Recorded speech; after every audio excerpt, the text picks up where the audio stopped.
ఇక ముఖ్యంగా చెప్పాల్సింది సంక్రాంతికి మొదటి బోని ఈ సినిమా అని చెప్పొచ్చు.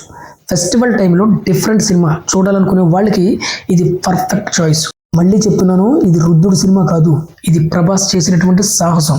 ఇది నిజంగా రిస్క్, కానీ ఆ రిస్క్ ను ఒంటి చేత్తో మోసి సినిమాను ముందుకు నడిపించాడు మన ప్రభాస్.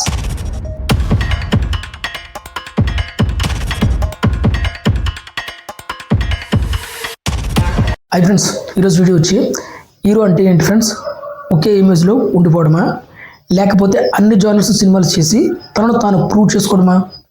ఈ ప్రశ్నలకు లైవ్ ఎగ్జాంపుల్గా నిలిచాడు మన Prabhas. Action, mass, periodic and pan India, ఇప్పుడు నేరుగా horror, fantasy plus brain plus science and hypnotise అంటే ఈజీగా చేయలేని జానర్లోకి అడుగుపెట్టాడు.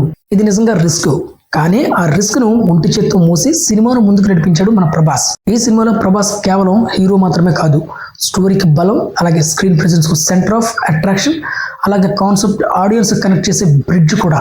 ఇంకా ముఖ్యంగా ఈ సినిమాలో హైలైట్ అయ్యే పాత్రలో ఇరానీ క్యారెక్టర్ ఒకటి, అలాగే ముఖ్యంగా ప్రభాస్ నాయనమ్మ పాత్ర. వీటన్నిటిని థియేటర్లో మంచి రెస్పాన్స్ వస్తుంది. ఇవి కేవలం సినిమాకు సపోర్ట్ రూల్స్ అయితే కాదు, సినిమాకు వెయిట్ ఇచ్చే క్యారెక్టర్స్. ఇప్పుడు డైరెక్టర్ గురించి మాట్లాడితే ఇక్కడ నిజంగా సర్ప్రైజ్ ఇచ్చాడని చెప్పాలి. తను తీసుకున్నటువంటి కాన్సెప్ట్ ఏంటి? Brain, science, hypnotise, horror, fantasy, దానికి తోడు కామెడీ. మారుతో చెప్పినట్టే ఇండియాలో ఇప్పటి వరకు ఈ జోనర్లో కామెడీ మిక్స్ చేసి కమర్షియల్ టచ్తో ఒక పూర్తి సినిమాగా ఎవ్వరూ ప్రయత్నించలేదు. అందుకే ఇది రుద్దుడు సినిమా అయితే కాదు, ఇది కొత్తగా ఆలోచించాల్సిన సినిమా. ఇక్కడ సమస్య ఏంటంటే బి సెంటర్లో జనరల్ ఆడియన్స్కి ఒక్కసారిగా చూస్తే వెంటనే ఎక్కే సినిమా కాదు ఇది. అందుకే కొంతమంది నెగిటివ్ రివ్యూస్ ఇస్తున్నారు, ఇది లేదు అది లేదు అంటున్నారు. కానీ నిజంగా చెప్పాలంటే ప్రభాస్ గత ఇమేజ్కు తగ్గ మాస్ ఎలిమెంట్స్ ఉన్నాయి, అలాగే ఫైట్స్ ఉన్నాయి, ఎలివేషన్స్ ఉన్నాయి, పాటలు ఉన్నాయి, డైలాగ్స్ కూడా ఉన్నాయి. కాకపోతే ఇవన్నీ కొత్త తరహా, కొత్త ప్యాటర్న్, స్టోరీకి లింక్ అయ్యే విధంగా ఉన్నాయి.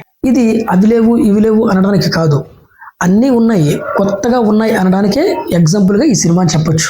ఇక ముఖ్యంగా చెప్పాల్సింది సంక్రాంతికి మొదటి బోని ఈ సినిమా అని చెప్పొచ్చు.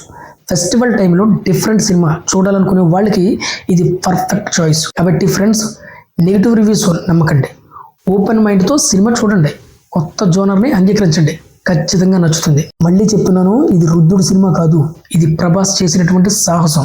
సంక్రాంతి బొమ్మ స్టార్ట్ అయ్యింది, సో కంపల్సరీ సినిమా చూడండి. ఇంతకీ మీరు సినిమా చూసారా?